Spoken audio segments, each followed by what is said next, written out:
Do so much for the Chicago Cubs. Swing and a fly ball, well hit left center. That one way back there. That one is gone. He just reached out and poked it.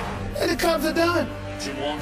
Swing and a ball driven in the air center field. That's well hit. That one on its way, and that one is into the bleachers and gone. Hasta la vista, baby. The right-hander kicks and fires. Right there, got him looking, and that is the ball game. M-E-T-S, Mets. That's for you, Jeff. See what I have to put up with. DeGrom-a-nation. Jacob DeGrom threw 7 strong innings. Daniel Murphy homered in his 5th straight postseason game, and the Mets took a 3-0 lead in the NLCS after a 5-2 win last night. The only team in MLB history to come back from a 3-0 deficit is the 2004 Red Sox. Stephen I remember that. Smith. I remember that. Is Who was this... Wait, they came back on the Yankees? Was that right? Yeah, they did. Okay, go ahead. That might be the worst. Yeah, that might be my worst moment I would imagine. in sports ever. Yeah. Really? Ever. It broke my heart. Okay. I was depressed for weeks after that. I really, really was. But let me say this. You don't need to ask the question. We all know what the obvious question is. Is the series over? Is the series over? Of course it's over. The Cubs are about to get swept. Now, I do understand. I told you this yesterday. Now, I understand that listen, they got a shot against Mats because of the quadruple boys with Mats. Obviously, he's not DeGrom, he's not Syndergaard, he's not Harvey, but he's pretty damn good. I think he can shut it out. I think that the Cubs' last chance was last night. It was windy, it was raining, it was cold. Obviously, they didn't have Arrieta. Well, they didn't have Arrieta pitching for them, even though he got smacked around a little bit by the New York Mets. In the end, you have to concede, Skip Bayless, that the New York Mets just happen to be a very good basketball, football, or baseball team right now. I'm saying basketball, football, That's baseball. Okay, we covered it all. Here's the deal: pitching wins championships in baseball. In the regular season, you need the hitting. Of course, you needed the hitting last night. It was nice to see David Wright get the double. It was nice to see Cespedes do what he did. Daniel Murphy is playing like a flat-out stud. But that's not why I picked the Mets. I picked the Mets to win this series because I knew that the Cubs coming into this postseason pretty much had Arrieta and nothing else. If this was the best of 3 and he was able to pitch game 1, that would have been maybe different. He was able to, but he didn't. But the bottom line is this. You've got, listen, it's over. I believe it's going to be a sweep. Is it possible the Cubs might win tonight? Sure. But chances are no, not at all. Chances are they're going to be demoralized. It's over. Chicago had their nice little run. It was nice to see the fans. They have something to cheer about when it came to the Cubs. Theo Epstein, Joe Madden, you've got a bright future ahead of you if you're a Chicago Cubs fan because of these guys. But the problem that you have is that the Mets are going to be waiting. They don't have an ace. They've got 3 legitimate aces in their rotation, and Mats is a great number 2 or 3. So I'm just looking at, or 4. Yeah. So I'm essentially just looking at it and I'm saying you have no chance whatsoever. It was beautiful to watch. I appreciate you jumping on the parade, putting on your Cubs pom-pom. I love the But Cubs. it will come to a screeching halt officially. The Cubs are about to get swept. The New York Mets will be going to the World Series. And I say the Cubs have yet another New York team right where they want it. No, really.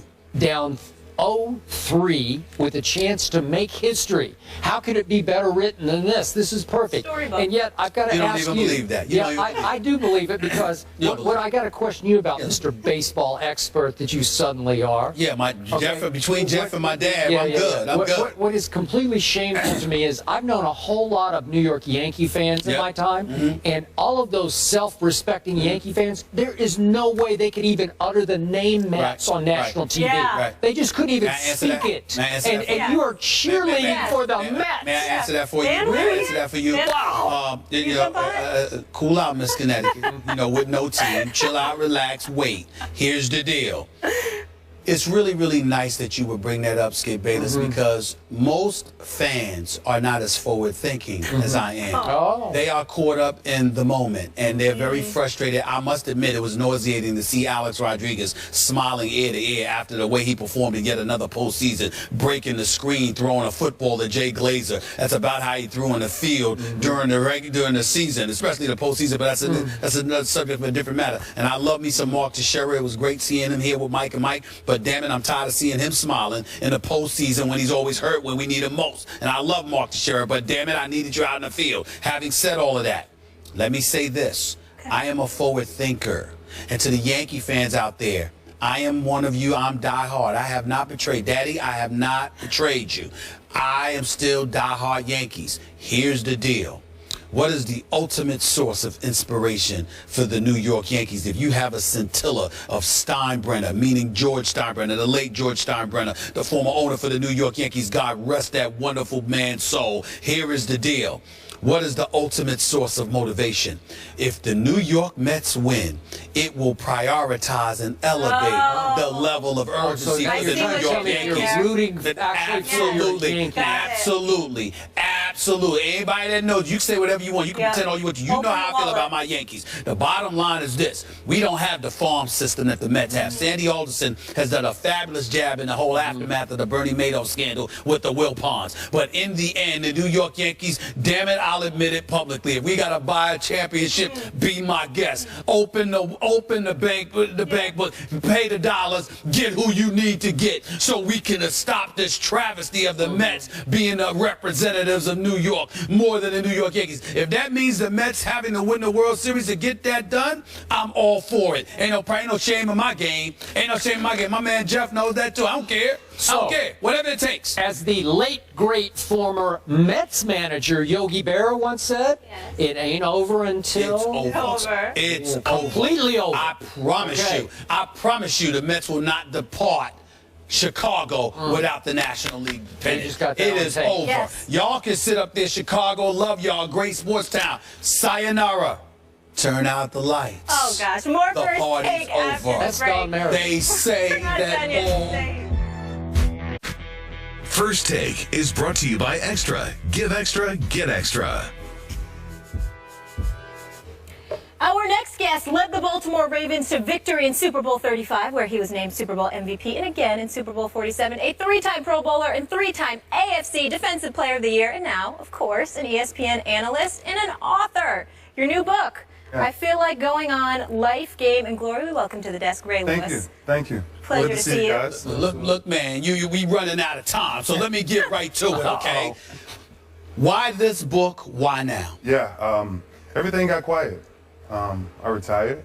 I let the story die down, everything. And I think now a lot of people seen my story, but nobody's ever told my story.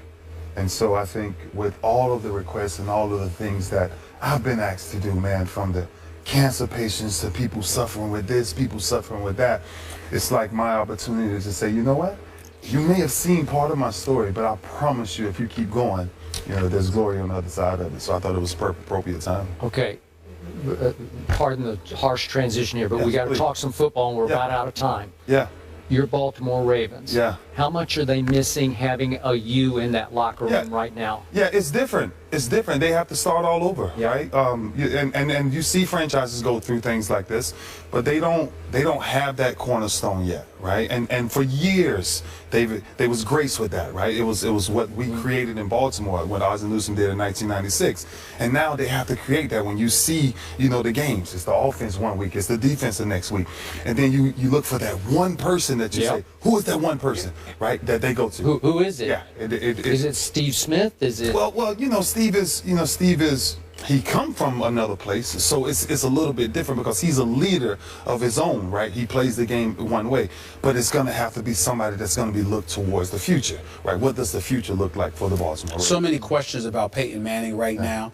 I'm wondering whether or not you believe he has an even better opportunity to win than in recent memory because of that defense. And I know how you feel about defenses, or are you noticing a decline of Peyton Manning? Well, listen, you know, everything declines. I think, but when you see the way Denver's defense is playing football right now, you can win a Super Bowl with a quarterback with that type of experience. Because anytime you have that type of experience, if you're Peyton Manning, you don't have to do everything. And I think the way Denver is playing, the turnover ratio right now is incredible with what they're doing. And I think the field position of what they're really doing, Peyton doesn't have to be Peyton, the Superman Peyton no more, right? He just has to get the ball out of his hands and let this play. Could you please tell him that the Dallas Cowboys have minimal to no chance of winning the Super Bowl? Can we get that? Go ahead, go to no chance. Please. Could you tell us? Could you tell him that? It's a tough climb for the Cowboys. It's a real tough climb. Is it over? You know what? You never know when it's over, right? And I always say that. Who do you pick? Who's the Super Bowl champ? Who do you have fun with? And I always say, listen, playoff time is always gonna be the team that gets hot. What about Seattle? Because I'm wondering what I've been seeing from them, and I'm seeing their defense is fragmenting, and you always talk about defenses needing to be together. I don't see that in Seattle right now. Yeah, it's all communication, man. And when you think about, those type of defenses, right? I just had this conversation. One of the guys responded about the difference of good and great defenses, right? Good defenses can really be good for a year or two and things like that. But when you start to become great, the players take ownership of the defense, right? And you don't have to. It doesn't turn out to point finger. No, me and Rod Wilson, we ain't finna point fingers. No, we finna say, listen, tight end come up the seam, you gonna take him right now, I'm gonna close to this. Yes, you're gonna communicate with all of that. But when you see the miscommunication that's going on, I think it's something I don't really know where to put my finger on. You were instrumental in getting Cam back in the fold, Cam Chancellor. Yes, sir. And a lot of people began to view him as a savior for that defense, which I thought was a little unfair to him. Would you agree with that? He's the boom of that defense. Yeah, he's definitely the mentality of that defense, right? When you think about Seattle and everything that they do, he brings fear when it comes to how is that defense looked at. But when you talk about the savior of that defense, it's just so many other pieces, so many unsung heroes. I think they have one of the greatest 4, 5, 6-man rotations from their defensive line that really makes them a dominant football team. What were your thoughts about Chip Kelly when you heard all this news in the offseason, a myriad of complaints that we don't even have enough time to get into, but you heard what you heard about Chip Kelly in Philadelphia, and then you saw them perform. What are your thoughts about what's been going on in Philadelphia and what's going on there now? I think my real thoughts is I would love to sit down and ask him, like, when you made that transition to get rid of all of those people, right? How did you convince DeMarco Murray to come here? How did you convince someone to go from that style of running north and south to now east and west? Because I think Philly doesn't move without DeMarco Murray. And I think, Sam Bradford, I don't know if he's ever that guy, right? We don't know. He calls him Sam Badford. Yeah. Well, that's what he was the other night. Yeah. And so I just think it's an identity, right? When you release all of those people who are Philly, picked, and now you bring in a bunch of journeymen here, there, add them in. I don't think that formula works. Just last quick question, quick answer. Do you still believe that Tom Brady cheated and lied about it? I tell you what I do believe is I believe that there's certain things that New England, no matter what they do, they will never be able to get over. Because it's factual enough, right? You're going back in the past. All the way back, all the way back, and the history of who we are, right, as players, coming all the way. Tuck Rule, Spygate, all of it, and that's forever throughout his career. He can say what he wants to say. They can say what they want to say, but he will always follow them. Okay. 13-time Pro Bowler. When you have as many accolades as you do, it's hard to mess him up. I apologize. The beauty of it too is that this is my brother right here, so it's good to see him. And as big as he is, it's nice to know he'd never want to hit me. He want to protect me. Ray, thank you so much. This is in stores now. You can pick it up. I feel like going on. I can't wait to read it. Appreciate you. Absolutely. Have a fun day here. Yes, all right. ma'am. We'll see you.